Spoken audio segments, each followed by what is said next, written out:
एक बहुत सुंदर श्लोक है जिसके द्वारा भगवान राम की स्तुति की गई है। श्री राघवं दशरथात्मजमप्रमेयं सीतापतिं रघुकुलान्वयरत्नदीपम् आजानुबाहुमरविन्ददलायताक्षं रामं निशाचर विनाशकरं नमामि। यानी श्री राघवम दशरथ आत्मजम प्रमेयम, कि श्री राम जो कि महाराज दशरथ के पुत्र हैं, आत्मज हैं, और जिनकी शक्ति अपार है, क्योंकि आज हम भगवान की लीलाएं सुनने वाले हैं। तो जब हम लीलाएं सुनते हैं तो आज हम श्रीमद् भागवतम में श्री राम जी के रस में एकदम ओतप्रोत होने वाले हैं।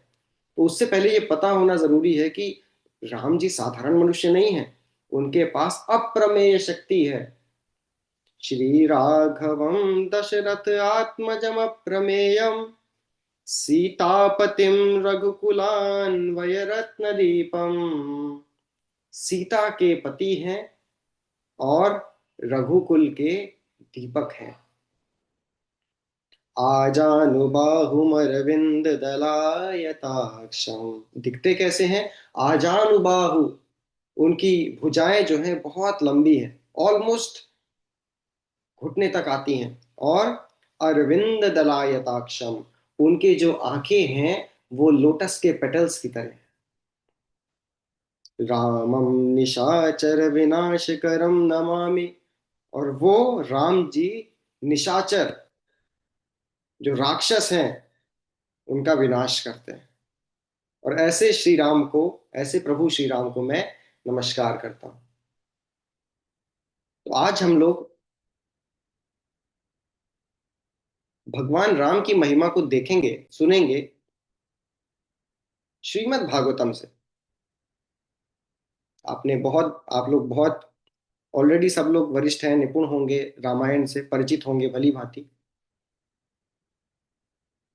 तो इसलिए आज हम लोग श्रीमद् भागवतम में, जहाँ पे नवें स्कंद में कैंटो 9 के चैप्टर 9-10 में भगवान राम की लीलाओं का वर्णन है।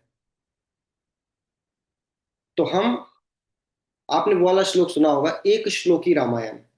आदौ राम तपोवनादिगमनम् ऋत्वा मृगं कांचनम् वैदेही हरणं जटायुमर्णं लंकापुरी दाहनम्।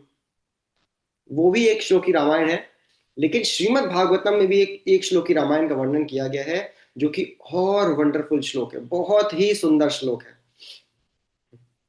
आज हम इस पे, इसके डीपर एस्पेक्ट्स पे थोड़ी नजर डालेंगे। इससे हम क्या लाइफ लेसन्स ले सकते हैं, उसको समझने का प्रयास करेंगे अगले 40-45 मिनट में।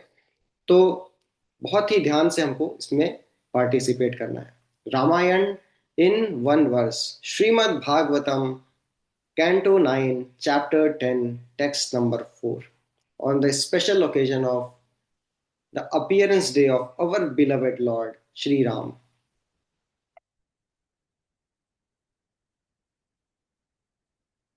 गुरुवर्थे त्यक्त राज्यो व्यचरदनुवनं पद्म पद्भ्यां प्रियाया पाणिस्पर्शाक्षमाभ्यां मृजितपथरुजो यो हरीन्द्रानुजाभ्याम् वैरूप्यात् शूर्पणख्या प्रियविरहरुषार्पितो भ्रूविजृम्भा त्रस्ताब्धिर्बद्धसेतु खलदवदहना कौशलेन्द्रो वतान्ना। ये श्लोक का मीटर ही बहुत ही स्पेशल है, आपने ऐसा श्लोक देखा नहीं होगा श्रीमद् भागवतम में। ये भगवान राम की महिमा को एक श्लोक में बोलने के लिए कितना सुंदर श्लोक सुखदेव गोस्वामी बोल रहे हैं। गुरुवर्थे त्यक्त राज्यो व्यचरदनुवनं पद्म पद्भ्यां प्रियाया पाणिस्पर्शाक्षमाभ्यां मृजितपथरुजो जो हरिणान् हरीन् हरीन्द्रानुजाभ्यां वैरूप्यात् शूर्पणख्या प्रिय विरह रुषार्पिता भ्रूविजिह्वा त्रस्ताब्धिर्बद्ध सेतु खलदवदहना कौशलेन्द्रो वतान्ना. Once more. This is very, very special shloka. गुर्वर्थे त्यक्त राज्यो व्यचरदनुवनं पद्म पद्भ्यां प्रियाया पाणिस्पर्शाक्षमाभ्यां मृजित पथरुजोजो हरीन्द्रानुजाभ्यां वैरूप्याशूर्पणख्या प्रिय विरह रुषार्पितो भ्रूविजृम्भा त्रस्ताब्धिर्बद्ध सेतु खलदवदहना कौशलेन्द्रो वतान्ना. अब हम लोग इसके अर्थ को समझेंगे स्टेप बाय स्टेप. छोटे छोटे सेगमेंट्स को लेंगे और हम देखेंगे कि इस पूरे श्लोक में पूरी रामायण का वर्णन कैसे है.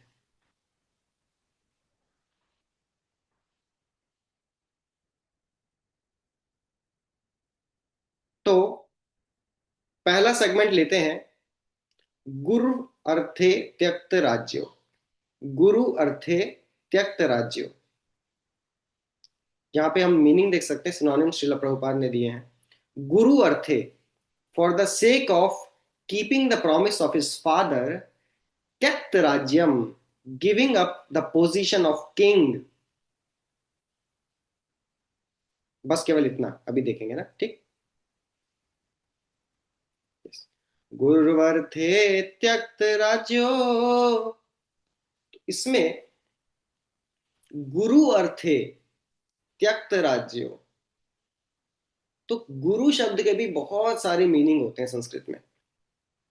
यहां पे जिस कॉन्टेक्स्ट में गुरु बोला गया है, तो वो गुरु यहाँ पे विश्वामित्र जी को नहीं बोला गया है. वो गुरु यहाँ पे किसको बोला गया है? देखिए, आप लोग बीच में पार्टिसिपेट भी कर सकते हैं. This is not a one way Ram कथा. गुरु यहाँ पे किसको बोला गया है? गुरु बोला गया है महाराज दशरथ को. एंड एक्चुअल में भी अगर माता पिता वैष्णव है, तो वैसे भी इन जनरल भी सबसे पहले गुरु तो माँ होती है ना, पिता होते हैं.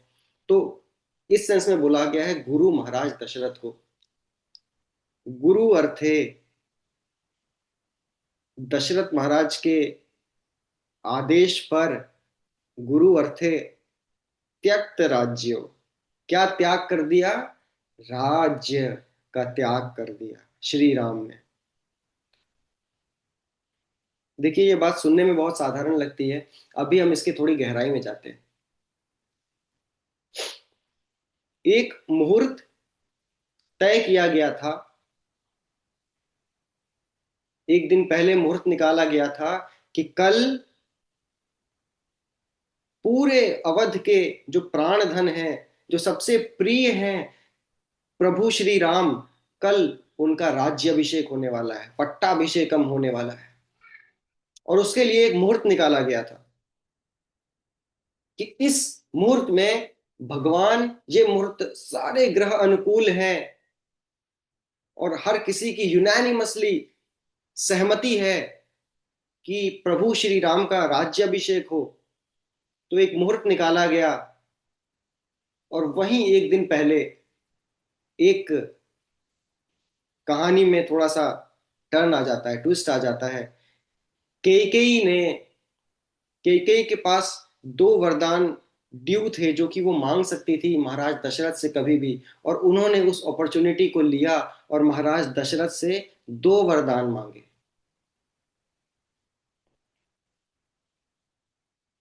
क्या आपको पता है कौन से दो वरदान थे?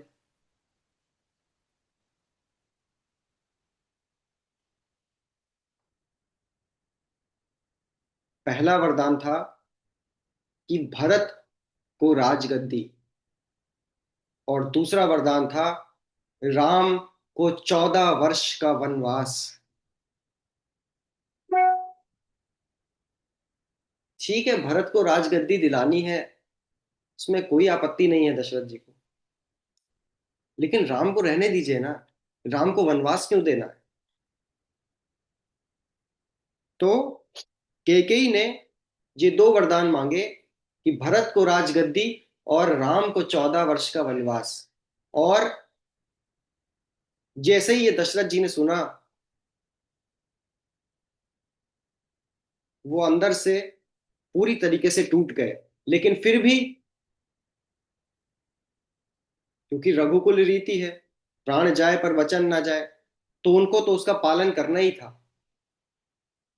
और ये खबर जब प्रभु श्री राम को पहुंचती है कि भरत को राजगद्दी मिलेगी और आपको 14 वर्ष का वनवास मिलेगा, तो राम जी ने किंचित मात्र भी, थोड़ा सा भी उनके एंजाइटी नहीं आई, टेंशन नहीं आई। और जिस मुहूर्त में उनका राज्याभिषेक होना था, जिस मुहूर्त में उनका पट्टाभिषेकम होना था, उसी मुहूर्त में वो वन को चले गए। उसी सेम मुहूर्त में उनका वन गमन हो गया। भगवत गीता में भगवान कृष्ण बोलते हैं, ना प्रहृष्येत प्रियम प्राप्य, ना द्विजेत प्राप्य चा प्रियम। कुछ प्रिय मिल जाए तो बहुत ओवर एक्साइटेड नहीं होना है, और कुछ अप्रिय मिल जाए तो डिवेस्टेट नहीं होना है। और उस चीज को, यद यद आचरति श्रेष्ठ तदेवेत रोचना, उस चीज को भगवान राम ने दिखाया, प्रदर्शित किया, मैनिफेस्ट किया, एग्जिबिट किया। उसी मुहूर्त में वो वन गमन करे। और भगवत गीता में यह भी बोला गया है, सम दुख सुखम धीरम स अमृतत्याय कल्पते। वो अमृतत्व को प्राप्त करता है जो सुख और दुख दोनों में समान होता है। वो भी भगवान राम ने करके दिखाया।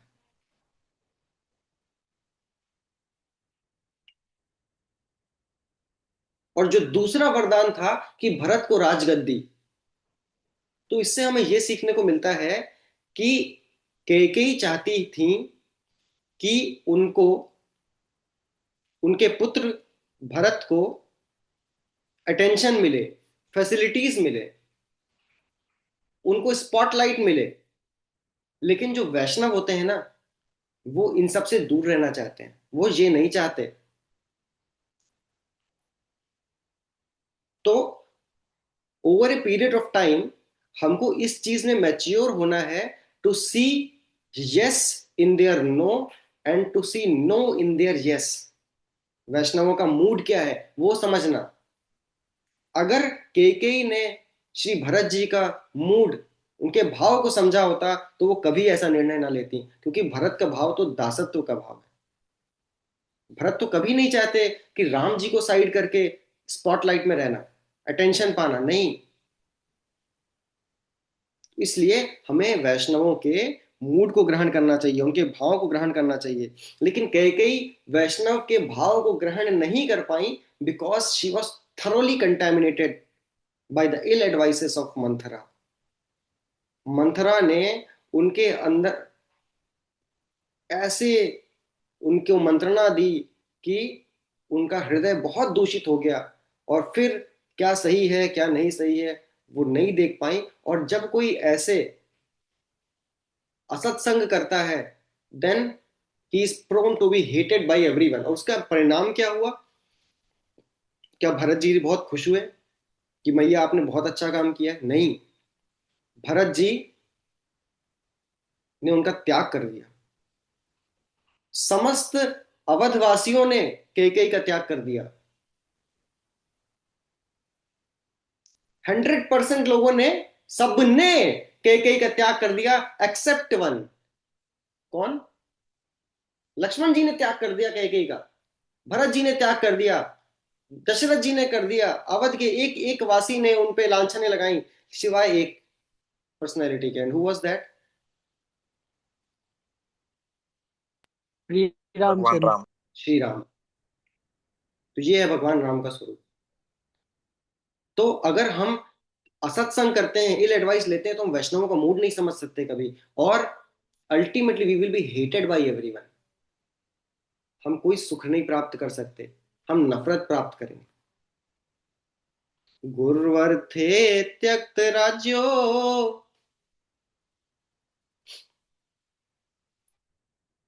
तो राम जी दिखा रहे हैं कि हमारी ड्यूटी, चाहे हमको सुख ला के दे, परोस के दे, या दुख परोस के दे, we should do our duty. और वो ड्यूटी क्या थी? गुर अर्थे, गुरु ने जो कहा है वो करना है। अब उसमें कभी सुख आएगा, कभी दुख आएगा, लेकिन करना है तो करना है, उसमें नहीं सोचना। श्रील प्रभुपाद ने भी यही किया। हम्म? जब वसुदेव जी के यहाँ भगवान कृष्ण ने जन्म लिया, तो कृष्ण ने उनसे कहा कि आप जो हो अब मेरे को ट्रांसफर कर दीजिए मथुरा। अब वो कहते हैं कि अरे कैसी बात कर रहे हैं, यहाँ मैं खुद बेड़ियों में बंधा हुआ, इतनी 7 लेवल सिक्योरिटी है, बीच में नदी है, बारिश हो रही, कैसे करूंगा? इम्प्रैक्टिकल बात मत करिए। लेकिन ऐसा नहीं कहा उन्होंने, उनका करना है तो करना है। सरस्वती ठाकुर ने श्रीला प्रभुपाद को कहा कि आपको अंग्रेजी भाषा में पूरे विश्व में प्रचार करना है। बस गुरु अर्थ थे।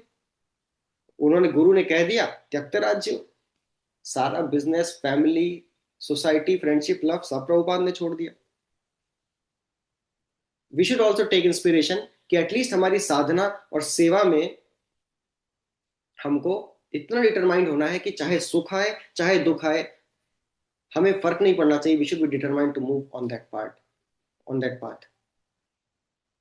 आपके जीवन में कभी भी कोई ऐसी सिचुएशन आए ना, तो हमेशा भगवान राम की उस लीला का स्मरण कीजिए कि कैसे एक मुहूर्त में उनका पट्टाभिषेकम होना था, और कोई ओपोजिशन नहीं थी, एक भी वोट उनके अगेंस्ट में नहीं था, सब क्लियर मेजोरिटी। और उसी मुहूर्त में उनको बोल दिया जाता है कि आपको वनवास जाना है, और उसको वो मुस्कुरा कर एक्सेप्ट कर रहे हैं। गुरुवर्थे त्यक्त राज्यो व्यचरदनुवनम पद्म पद्भ्याम प्रियाया। अब हम अगले सेगमेंट पे जाते हैं। अभी हमने देखा गुरु अर्थे त्यक्त राज्यो। Now we will go to the another segment. गुरु अर्थे त्यक्त राज्यो व्यचरत अनुवनम, व्यचरत अनुवनम, व्यचरत अनुवनम। देखते शिला प्रभुपाद जी इसका मीनिंग क्या देते हैं। व्यचरत मतलब वंडर्ड, भटके, टहले, चले। अनुवनम, एक वन से दूसरे वन, from one forest to another forest. गुरु अर्थे त्यक्त राज्यो। अब हम केवल इस पे फोकस करेंगे, व्यचरत अनुवनम। व्यचरत मतलब उन्होंने विचरण किया, और अनुवनम एक वन से दूसरे वन। तो जब हमको गुरु का आदेश मिल जाता है, जब हमको भगवान कृष्ण का आदेश मिल जाता है, तो हम, ऐसा नहीं है कि फिर एक जैसी सिचुएशन रहने वाली है आपकी लाइफ में। We have to move from one situation to other situation. एक सरकमस्टांस से दूसरे सरकमस्टांस में we move from one seva to another seva. अभी आपको ये सेवा दी गई है, कल को आपको दूसरी सेवा दी जा सकती है, पर हमको उसको एक्सेप्ट करना चाहिए। और वी शुड रेस्ट एश्योर्ड कि वो सेवा अगर हम करेंगे गुरु के प्लान के हिसाब से, अथॉरिटीज के प्लान के हिसाब से, तो हमारे भक्ति में जितने भी ग्रे एरियाज है वो सब कृष्णा कवर कर देंगे। जो जो हम नहीं कर पा रहे थे वो कृष्णा कर देंगे।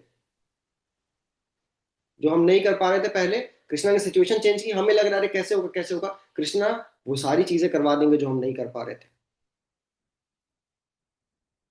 व्यचरत अनुवरम, फ्रॉम वन सिचुएशन, जैसे एक वन से दूसरे वन में जा रहे हैं गुरु के आदेश पालन करते हुए, उसी प्रकार से हम भी अलग अलग लाइफ की सिचुएशंस में जाएंगे गुरु के आदेश में, बट हमको उसको एक्सेप्ट करना है। राम जी ने एक्सेप्ट किया। आप सोचिए ना, एक रॉयल प्रिंस है, वो वन में भटक रहे हैं, हमारे लिए एग्जाम्पल सेट कर रहे हैं। तो अभी जो पहली लाइन है ना, इसमें हमको 3 लाइफ लेसन मिल रहे हैं। देखिए, पहले क्या है, गुरु अर्थे, गुरु की आज्ञा का पालन किया, तो ओबीडियंस का लाइफ लेसन मिल रहा है, गुरु अर्थे। फिर त्यक्त राज्यम, राज्य का त्याग कर दिया, इसमें हमको डिटैचमेंट का लाइफ लेसन मिल रहा है। उसके बाद व्यचरत अनुवनम, व्यचरत अनुवनम, इसमें हमको एक्सेप्टेंस का लाइफ लेसन मिल रहा है कि we should accept the things. अरे हर चीज हमारी मर्जी से नहीं चलेगी। उसको एक्सेप्ट करना है सिचुएशन को और भक्ति करते जाना है। अब हम चौथे सेगमेंट पे आएंगे। पद्म पद्भ्याम प्रियाया गुरुवर्थे त्यक्त राज्यो व्यचरदनुवनम पद्म पद्भ्याम प्रियाया। पद्म पद्भ्याम प्रियाया, देखते हैं श्रील प्रभुपाद क्या अर्थ लिखते हैं इसका। पद्म पद्भ्याम, by his two lotus feet, प्रियायाः, with his very dear wife mother Sita. तो पद्म, पद्म मतलब होता है लोटस, पद्भ्याम मतलब दो चरण, पद लोटस फीट, और साथ में कौन है, प्रियाया, उनकी प्रिया कौन है, उनकी प्रिया है श्रीमती सीता जी, सीता देवी। तो वनवास जो है वो किसको मिला था? वनवास मिला था श्री राम को, वनवास सीता जी को नहीं मिला था।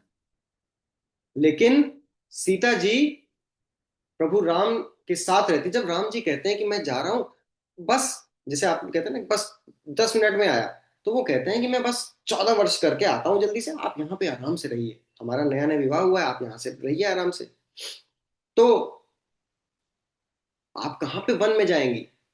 तो सीता जी कहती हैं कि बिना राम के संग के ये जो महल है ना, ये राजमहल है, ये मेरे को चुभेगा, कांटों की तरह, वन की तरह मुझे चुभेगा। और अगर मैं आपके साथ जाऊंगी तो वो जो वन भी है ना, वो मुझे राजमहल जैसा प्रतीत होगा। आपको पता होगा महल में ऐसे बेड होते हैं जैसे लगता है कि दूध का, फोम का पूरा एक सागर है। ऐसी पिलोज होती हैं जैसे लगता है चंद्रमा है।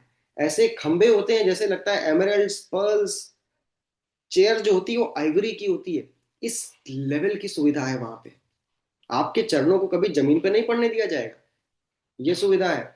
और वो सुविधा छोड़ के सीता जी, केवल राम जी का संग चाहिए, प्रभु श्री राम का संग चाहिए, इसलिए उस राजमहल को छोड़कर, जो महल में पली बड़ी राजा जनक के यहाँ, जो महल में ब्याही गई महाराज दशरथ के यहाँ, आज वो राम जी के साथ रहने के लिए, उनके एसोसिएशन के लिए, उनकी मोर देन एसोसिएशन, उनकी सेवा के लिए उनके साथ जा रही है। पद्म पद्भ्याम व्यचरत अनुवनम पद्म पद्भ्याम, एक्चुअल में ये लिंक है।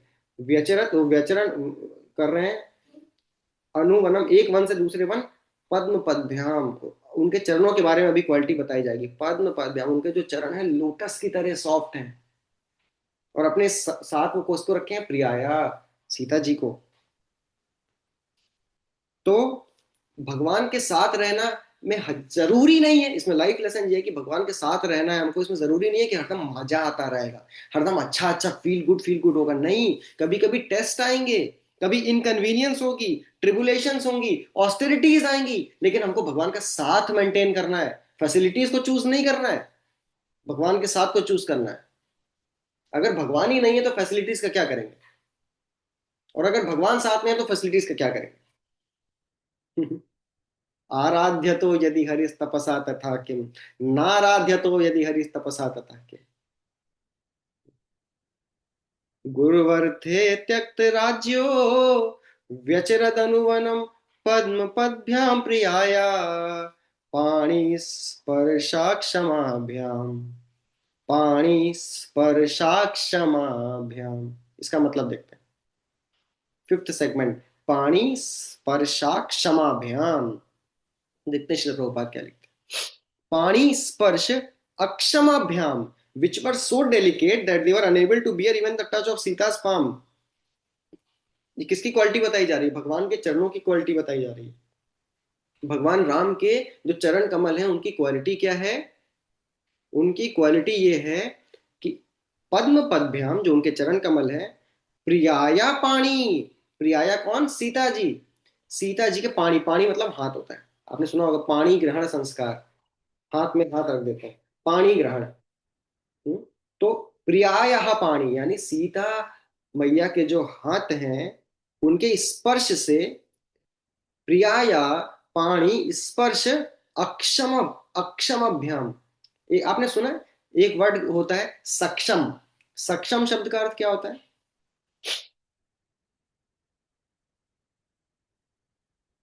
सक्षम मतलब उसमें क्षमता है। और अक्षम मतलब क्या है? क्षमता नहीं है, क्षमता नहीं है। तो प्रभु श्री राम के चरण इतने कोमल हैं कि उनकी जो महाकोमलांगिनी प्रियाया है सीता जी, उनका जो पानी है, उनका हाथ का स्पर्श अगर उनके चरणों पे होता है, क्योंकि वो पाद संवाहन करती है ना, उनके चरण दबाती हैं सीता मैया। तो जैसे ही सीता मैया के हाथ, जो कि बहुत कोमल है, जब वो प्रभु श्री राम के चरणों पे टच करते हैं, तो उनके चरण इतने सॉफ्ट है कि वो बर्दाश्त नहीं कर सकते उतना भी भार। Can you imagine? अब यहाँ पे थोड़ी देर के लिए जो सिद्धांत है उसको साइड में रख दीजिए। सिद्धांत क्या कहता है?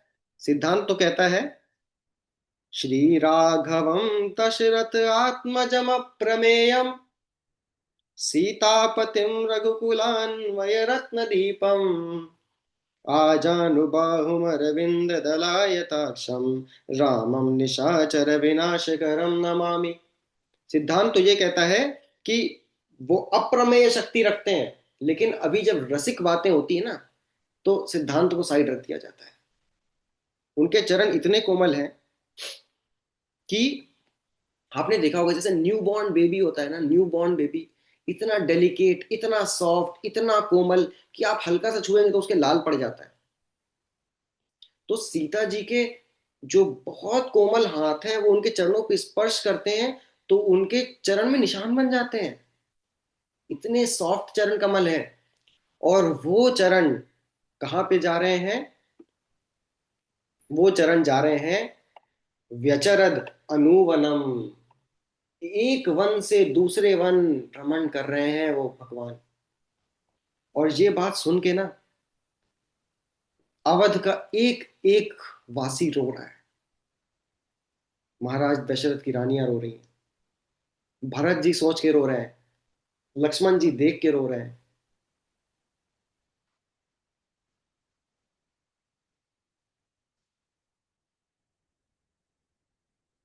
तो इससे हमको ये शिक्षा मिलती है कि हमें भी एक ऐसा, एक वैष्णव को, एक साधक को एक ऐसा हृदय कल्टीवेट करना चाहिए जो कि बहुत सॉफ्ट है, बहुत डेलिकेट है, बहुत टेंडर है। एक भक्त का हृदय हमेशा ऐसा होना चाहिए, बहुत सेंसिटिव है, लेकिन एट द सेम टाइम थोड़ी टफनेस भी रखनी चाहिए फॉर इमरजेंसी सिचुएशंस।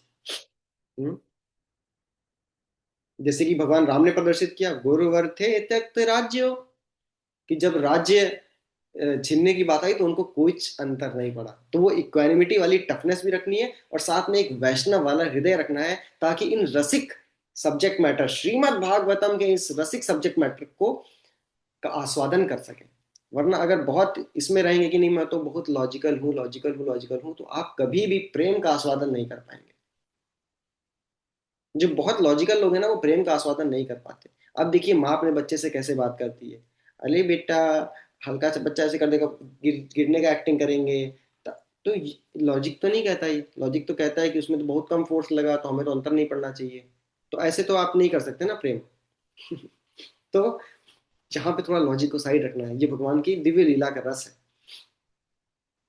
गुरुवर थे त्यक्त राज्यो व्यचरदनुवनम पद्म पद्भ्याम प्रियाया पाणी स्पर्शा क्षमाभ्याम।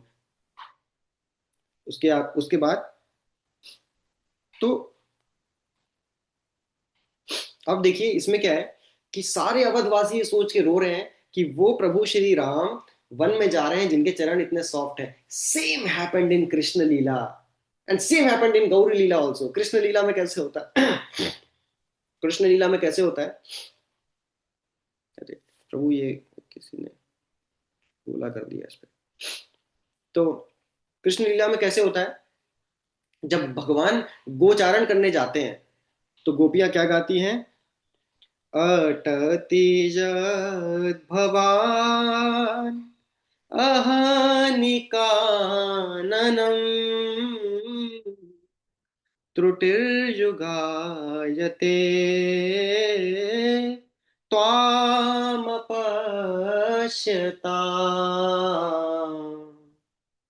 कि जब आप वन को जा रहे हैं तो एक एक जो सेकंड है ना, वो युगों के समान लग रहा है।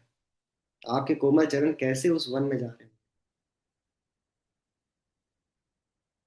पाणी स्पर्शा क्षमाभ्याम मृजित पथ रुजो, मृजित पथ रुजो यो। देखते हैं प्रभुपाद जी क्या मतलब लिखते हैं। मृजित पथ रुजह, whose fatigue due to walking on the street was diminished। तो अब भगवान ऐसे जा रहे हैं पथरीले रास्तों पे, तो मृजित पथ रुजो, तो उसके कारण जो रुझे, जो फटीग है, थकान आई है, जो उबड़ खाबड़ रास्ते के चलते, वो कैसे रिलीव होगी। तो अब देखिए इसी तरह जैसे Ram ji one after one, एक वन से दूसरे वन जा रहे हैं, हम लोग भी एक बॉडी से दूसरे बॉडी, एक सिचुएशन से दूसरे सिचुएशन जा रहे हैं। और उसके चलते आत्मा एकदम थक गई है, एकदम फटीग हो गई है कि अब क्या करें, कोई उपाय नहीं समझ में आ रहा है। हम्म? हर एक बॉडी से दूसरे बॉडी जा रहे हैं, थकान है, तापत्रय है, तीन तरीके के ताप हैं, आध्यात्मिक, आदि भौतिक, आदि दैविक। लेकिन हमको क्या रिलीव करेगा? डिवोटी एसोसिएशन रिलीव करेगा, भक्तों का संग रिलीव करेगा। कैसे? राम जी बताते हैं, जो हरीन्द्र अनुजाभ्याम, हरीन्द्र अनुजाभ्याम, देखते हैं प्रभुपाद जी क्या लिखते हैं। हरीन्द्र अनुज अभ्याम accompanied by the king of monkeys Hanuman and his younger brother Lakshman. तो राम जी को क्या रिलीव किया इस पथरीले रास्ते पे? क्या चीज ने अमृतत्व दिया? लक्ष्मण जी ने और हनुमान जी ने। हरि, हरि के बहुत सारे मतलब होते हैं। हरि का मतलब होता है शेर, हरि का मतलब हरि जो संकट हरते हैं, भगवान हरि। हरि का मतलब होता है मंकी, वानर। और वानरों के धीशम, वानरा नाम धीशम, वानरा नाम धीशम दो लोग के लिए यूज होता है वैसे। वानरों में के जो स्वामी है, सुग्रीव जी के लिए भी यूज होता है और हनुमान जी के लिए भी यूज होता है। लेकिन जहां पे कंटेक्स्ट में देखें तो उनकी भक्ति के चलते वो राजा है वानरों के। तो वो जो भक्तों के राजा हैं वो हनुमान जी हैं। हरीन्द्र और अनुज कौन है? अनुज मतलब होता है छोटे भाई। तो छोटे भाई तो भरत भी थे, छोटे भाई तो शत्रुघ्न भी थे, लेकिन इस समय छोटे भाई कौन है जो साथ में चल रहे हैं, जो कि उनके दुख को, जो कि उनकी थकान को रिलीव कर रहे हैं? वो है लक्ष्मण जी।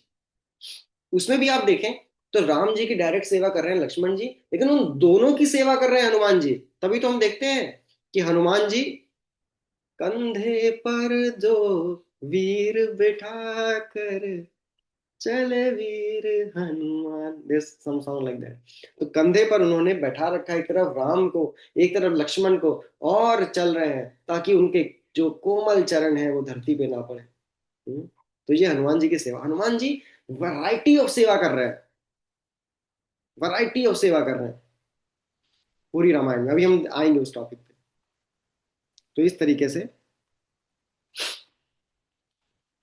अभी हमने आधा श्लोक देख लिया, यानी आधी रामायण हमारी हो गई है। सेशन थोड़ा लंबा चल सकता है, 1:15 तक आप लोग बने रहिएगा। तो आधी रामायण हो गई। क्या क्या हो गया? गुरुवर्थे त्यक्त राज्यो व्यचरदनुवनम पद्म पद्भ्याम प्रियाया पाणी स्पर्शा क्षमाभ्याम मृजित पथरुजो यो हरीन्द्रानुजाभ्याम। अब आगे देखते हैं। अभी तक राम जी ने बहुत ही वैसी क्वालिटीज दिखाई है, कोमल वाली। अब क्या करते हैं?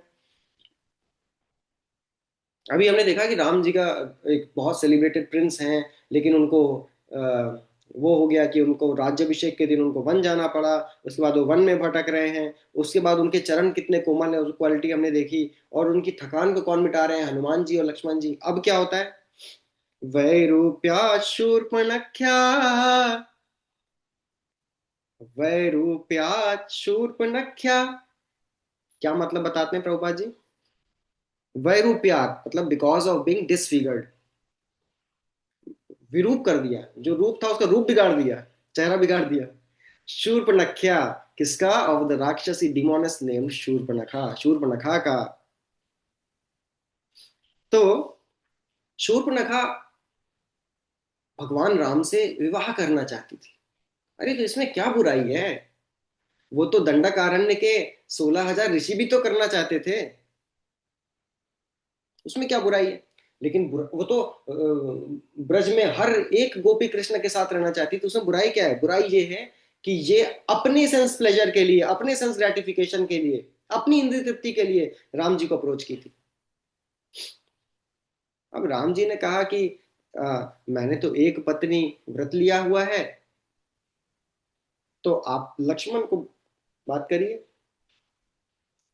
लक्ष्मण जी कहते हैं, देखिए राम जी कहते हैं कि ये मेरे जितना ही स्वरूप है, ये भी मेरा भाई है, और इसका आप इसको अप्रोच कीजिए। तो लक्ष्मण जी के पास जाती हैं, तो लक्ष्मण जी कहते हैं, देखो मैं तो दास हूं, अब मेरे पत्नी बनना है तो तुमको दासी बनना पड़ेगा, बताओ कबूल है? कबूल है? कबूल है? तो कहती नहीं कबूल है। तो फिर वापस वो श्री राम को अप्रोच करती है, और फिर उसको लगता है कि राम मुझे इसीलिए एक्सेप्ट नहीं कर रहे हैं ना कि सीता सीता के साथ इनका विवाह हुआ है, अब मैं सीता को मार देती हूँ। तो क्यों कि ये सीता जो कि डिवोशन को पर्सोनिफाई कर रही है, आचार्यों ने बताया है कि वो डिवोशन को पर्सोनिफाई कर रही है, प्योर डिवोशन को, शुद्ध भक्ति को। और शूर्पणखा जो है वो क्या है? वो रिप्रेजेंट कर रही हैं डिस्ट्रैक्शंस को। तो जब डिस्ट्रैक्शंस इतने हावी हो जाएं कि वो शुद्ध भक्ति को मारने पे आ जाए, खाने पे आ जाए, तो उन डिस्ट्रैक्शंस को डिसफिगर कर देना चाहिए, उनको हटा देना चाहिए, पनिश कर देना चाहिए, उनको दंड दे देना चाहिए, वो डिस्ट्रैक्शंस को हटा देना चाहिए, वो कितने भी निजी क्यों ना हो। अगर भगवान की भक्ति में बाधा दे रहे हैं तो उनको हटा दीजिए। अनुकूल्य से संकल्प, प्रातिकूल्य से वर्जनम, दैट्स इट। वैरूप्या शूर्पणख्या प्रिय विरह रुषार्पित भ्रू विजृंभा, प्रिय विरह रुषा अर्पिता। नेक्स्ट सेगमेंट देखते हैं इसका मतलब क्या बताते हैं। प्रिय विरह, प्रिया हमने पहले ही देखा कि ये वर्ड किसके लिए यूज किया गया है? सीता मैया के लिए। तो प्रिय विरह, अपनी प्रिया सीता जी के विरह में, being aggrieved by separation from his very dear wife, Rusha Aropita, Bhru Vijrimbha, by flickering of his raised eyebrows in anger. तो सीता के विरह में भगवान राम रो रहे हैं, एंग्विश हो गए हैं, एंग्री हो गए हैं, गुस्सा हो रहे हैं, चिड़चिड़े हो रहे हैं लीला में। एक्चुअल में ये विप्रलम्ब भाव को दिखा रहे हैं, जो कि हाईएस्ट एक्सटेसी है प्रेम की। प्रिया विरह रुषा अर्पित भ्रू विजृंभा। अभी देखिए, राम पिछली लीला में वैरूप्या शूर्पणखा, शूर्पणखा की लीला में डिस्ट्रैक्शन आया शूर्पणखा के फॉर्म में, लेकिन शुद्ध भक्ति यानी सीता जी प्रोटेक्टेड रही। क्यों? क्योंकि वहां पे आजानुबाहु प्रभु राम है और उनके अनुज श्री लक्ष्मण है। तो डिस्ट्रैक्शन भले आया, लेकिन सीता जी सुरक्षित हैं, शुद्ध भक्ति सुरक्षित है। अभी केस 2 में देखिए, जहां पे भगवान राम गए हैं स्वर्ण मृग के लिए, और लक्ष्मण जी की बात नहीं मानी। लक्ष्मण जी यानी गुरु तत्व, गुरु तत्व की बात नहीं मानी, यानी आप अकेले रह गए। गुरु की आपने बात नहीं मानी और भगवान दूर है। तो जब आप अकेले हैं ना, तब डिस्ट्रैक्शन आपको खींच ले जाएगा, तब माया आपको खींच ले जाएगी, रावण खींच ले गया। और रावण ऐसे नहीं, रावण बन के नहीं आया था, रावण बन के आया था, भिक्षा हम देही, भिक्षा हम देही। उस तरीके से आया था, साधु बन के आया था। तो उस तरह हमको लगेगा कि नहीं नहीं, ये डिजायर तो वो साधु डिजायर है। नहीं, साधु डिजायर नहीं है। अगर वो गुरु की आज्ञा के बियॉन्ड है, अगर वो भगवान से दूर ले जा रही है, तो वो साधु डिजायर नहीं है। Ultimately Sita was also crying and Ram was also crying, और भगवान रो रहे हैं। तो उसी तरह जब जीव जो है, जो कि भगवान का संग छोड़ के माया में पड़ा हुआ है, तो भगवान हमारे लिए एक तरीके से परमात्मा वो कर रहे हैं कि कब आओगे, क्यों भटक रहे हो, हमारे दुख के कारण वो रो रहे हैं। और अगर प्रेम के दृष्टिकोण से देखें, तो ये जो है ये विप्रलम्ब भाव है। इससे ऊंचा कोई भाव ही नहीं है आध्यात्म में, कि भगवान और भगवान की आह्लादिनी शक्ति, कभी उनमें संभोग हो रहा है, कभी वियोग हो रहा है, और दोनों ही केस में ये बस और बस एक महाभाव की पराकाष्ठा है, दिव्य प्रेम की पराकाष्ठा है। This is ecstasy.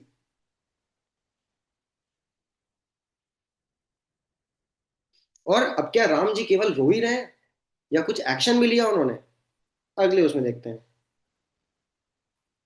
त्रस्ताब्धिर्बद्ध सेतु, त्रस्ताब्धिर्बद्ध सेतु, देखते हैं क्या मतलब बताते हैं प्रभुपाद।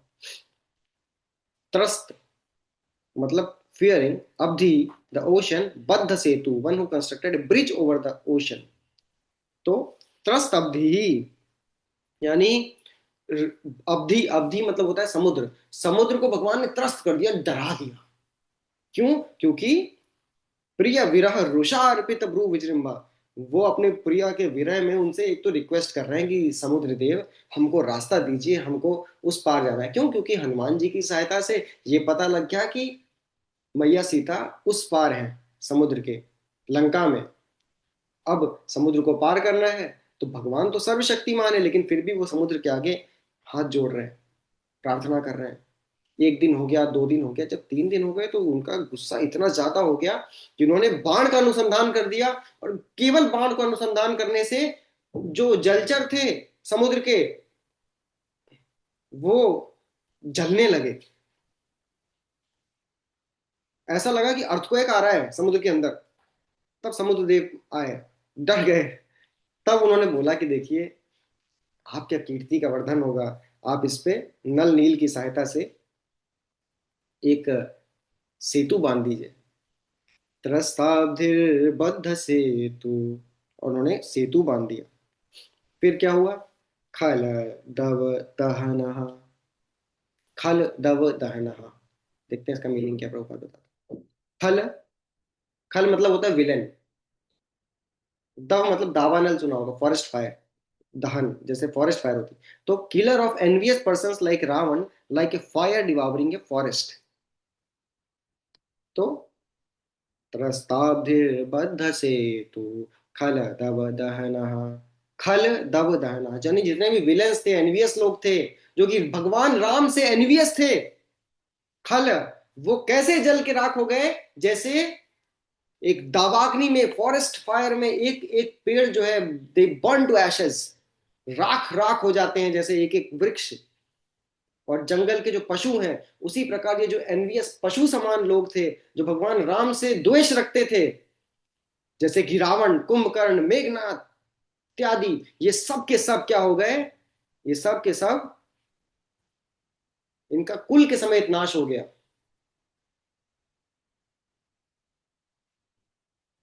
कौशलेंद्रो वतान्ना, Kaushalendra the king of Ayodhya, अवतात, be pleased protect, be pleased to protect नह अस। ऐसे भगवान राम, ऐसे कौशलाधीश भगवान श्री राम हम पे प्रसन्न हो। सुखदेव गोस्वामी बोल रहे हैं, हम पे प्रसन्न हो। एक बार इसका ट्रांसलेशन पढ़ते हैं जो श्री प्रभुपाद ने लिखा है। Translation by his divine grace Abhay Charanaravinda Bhaktivedanta Swami Srila Prabhupada. To keep the promise of his father intact, गुरुवर थे Lord Ramchandra immediately gave up the position of king and, accompanied by his wife, Mother Sita, wandered from one forest to another on his lotus feet, which were so delicate that they were unable to bear even the touch of Sita's palms. The Lord was also accompanied by Hanuman, or by another monkey, Sugriva, king of the monkeys, and by his own younger brother, Lord Lakshmana, both of whom gave him relief from the fatigue of wandering in the forest. Having cut off the nose and ears of Shurpanakha, thus disfiguring her, the Lord was separated from Mother Sita. He therefore became angry, moving his eyebrows and thus frightening the ocean, who then allowed the Lord to construct a bridge to cross the ocean. Subsequently, the Lord entered the kingdom of Ravan to kill him like a fire devouring a forest. May that supreme Lord Ramchandra give us all protection. एक बार फिर से श्लोक पढ़ते हैं। गुरुवर थे त्यक्त राज्यो व्यचरत अनुवनम पद्म पद्भ्याम प्रियाया पाणी स्पर्शा क्षमाभ्याम मृजित पथ रुजो जो हरिद्रानुजाभ्याम वैरूप्या शूर्पणख्या प्रिय विरह रुषार्पितो भ्रूवृजिह्वा त्रस्ताब्धिर्बद्ध सेतु खलदव दहना कौशलेन्द्रोऽवतान्ना। बोलिए सियावर रामचंद्र भगवान की जय। भक्तराज हनुमान जी की जय। तो